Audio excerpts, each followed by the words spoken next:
Hai adik-adik, kembali lagi dengan Kak Rina di Online Class 101. Kali ini kita akan belajar PPKN untuk kelas 3 tema 7 di subtema 1, perkembangan teknologi produksi pangan. Di pembelajaran 2 kali ini kita akan mempelajari keberagaman individu. Ini ada di halaman 17 sampai dengan 20 ya. Yuk dukung terus channel Kak Rina dengan mensubscribe, klik loncengnya, like, dan share juga. Terima kasih buat yang sudah subscribe channel Kak Rina ya. Terus dukung channel Kak Rina ini, terima kasih.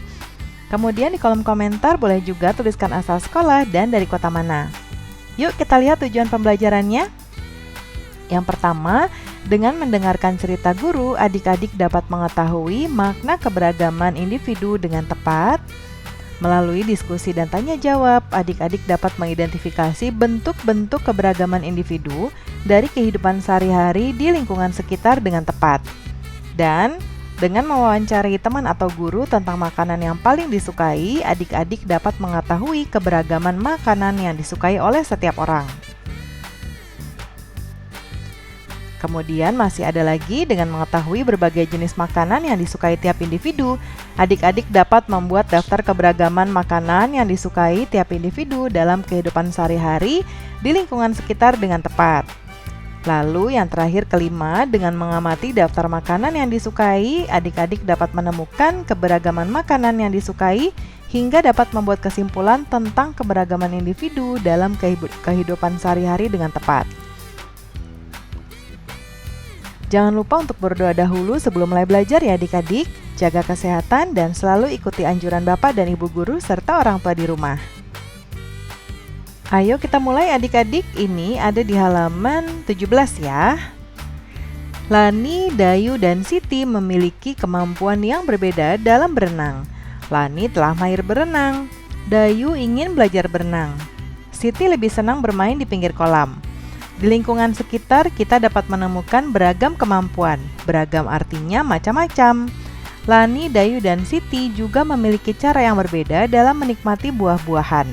Misalnya, Siti menikmati buah-buahan ketika minum susu rasa stroberi. Dayu menikmati bolu pisang.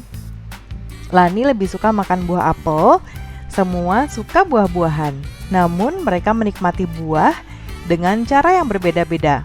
Setiap orang memiliki kebiasaan yang berbeda-beda.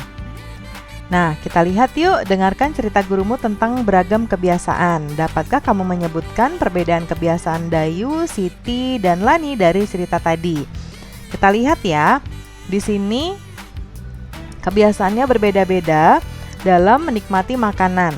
Kalau Siti menikmati buah-buahan, ya, ketika minum susu stroberi. Kemudian Dayu menyukai bolu pisang dan Lani buah apel. Ya.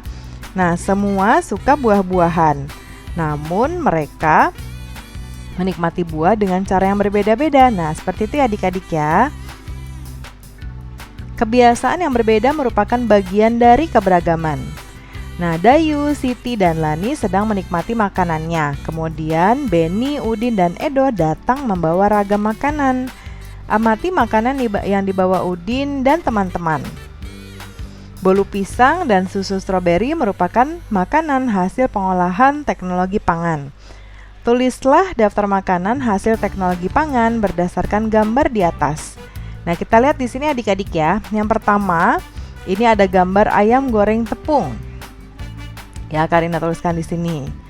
Nah, mungkin gambarnya bisa berbeda makna ya kalau kita lihat adik-adik, tapi ini kalau Kak Rina lihat, ini adalah ayam goreng tepung ya, karena ini ada crispy-crispy-nya. Nah, kemudian ini gambar sosis. Ya, ini adalah makanan olahan berdasarkan pengolahan teknologi pangan. Nah, ini sebetulnya mirip buah tomat ya, tapi Kak Rina kalau sudah diolah mungkin ini menjadi manisan buah-buahan. Nah, ini pasti adik-adik tahu nih bentuknya ya, karena sering kita lihat juga, ini namanya daging kornet. Jadi dagingnya sudah diolah menjadi kornet. Lalu ini adalah roti ya, roti tawar atau bolu ya. Kemudian ini ada susu UHT. Nah, itu adalah jenis-jenis makanan yang hasil dari pengolahan teknologi pangan. Nah, makanan apa yang paling kamu sukai? Ayo adik-adik suka makanan apa? Kalau Kak Rina suka roti tawar, tapi yang gandum, ya. Nah, sekarang tanyakan makanan kesukaan teman atau gurumu. Wawancarai 3 orang teman dan 2 orang guru untuk mengetahui makanan kesukaan mereka. Setelah melakukan wawancara pada teman dan gurumu, tuliskan hasilnya di tabel ini. Kak Rina buatkan contohnya ya. Di sini contohnya Kak Rina mewawancarai 4 orang, yaitu Kansa. Makanan yang disukai yaitu martabak manis. Nah, kemudian Kenzi, makanan kesukaannya adalah sosis. Lalu yang ketiga Anto, makanan kesukaannya adalah martabak telur. Dan Kak Rina sukanya yogurt. Nah, kita lihat lanjutannya yuk. Amati hasil wawancara pada tabel tadi. Apakah mereka menyukai jenis makanan yang sama? Coba lihat adik-adik. Enggak ya, beda-beda semuanya. Apakah mereka menyukai makanan hasil teknologi pangan? Iya, ini semuanya makanan olahan. Kemudian diskusikan bersama temanmu. Kemudian lingkari jawaban yang paling tepat di bawah ini. Jenis makanan yang disukai oleh orang-orang di lingkungan sekitarku ternyata berbeda ya. Kemudian ini berarti setiap orang memiliki kebiasaan yang berbeda. Tetapi terkadang ada juga yang sama, ya adik-adik ya. Tapi kita harus paham bahwa setiap orang memiliki makanan kesukaan. Kesukaan setiap orang berbeda-beda. Jika temanmu memiliki kesukaan yang berbeda darimu, apa yang kamu lakukan? Nah, sikap memahami dan menerima perbedaan kesukaan setiap orang yang sesuai dengan pengamalan Pancasila sila ketiga yang berbunyi Persatuan Indonesia. Jadi perbedaan itu bukan berarti menjadi perpecahan adik-adik ya, tapi justru menjadi persatuan di antara kita. Oke adik-adik, sekian pembelajaran kali ini adik-adik. Terima kasih sudah menonton sampai akhir ya. Jangan lupa di subscribe, klik loncengnya, like dan share juga. Sampai jumpa di video berikutnya. Dadah.